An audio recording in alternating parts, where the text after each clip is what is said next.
来看好莱坞的名车汤姆克鲁斯是对少年性格老，伊进前因为拍戏连续跳伞16届，摕到金氏世界纪录。有真侪特技的动作，伊拢是本人演出咯。也毋过伊煞毋捌摕过奥斯卡奖。今年的美国影艺学院就宣布讲，要颁予汤姆克鲁斯终身成就奖，来感谢伊伫电影制作佮有特技的贡献。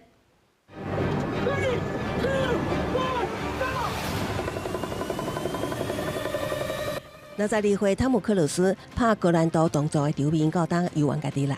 敬业精神甲专业技巧会当甲特技演员的比例，来拍无可能的任务最终清算。这个场面因为2000多公尺高空的直升机拍到火降落伞跳落去，连续拍16摆，得到金氏世界纪录认证，形容伊的演出已经超过演员是真正的动作英雄。 汤姆克鲁斯伫1981年演出第一部商业片，做电影44年以来，拍过至少6部票房拍破1万美金的影片，104摆入围金像奖，包括《7月4号诞生》、甲《飞过情海》最佳男演员、少年角落男配角奖。2023年，伊制作主演的《捍卫战士独行侠》，由于最佳影片只是将机会拢甲小金人小闪身。 影艺学院17宣布11月会颁发荣誉奖，也就是终身成就奖，予汤姆克鲁斯表扬伊伫电影制作、共演体验甲特技表演的杰出贡献。这将是汤姆克鲁斯第一座的小金人。同齐获奖的，也有兼演员甲歌手的75岁编舞家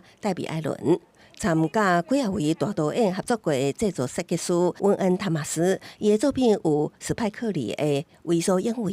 甲蓝霍华的《美丽境界》。乡村音乐歌手陶丽·巴顿因为多年来继续从事教育推广甲灾难援助的慈善活动，赢得珍赫斯霍特领导精神奖的永久小金人。影艺学院的终身成就奖会伫11月举行颁奖典礼。公司新闻张淑芬编译。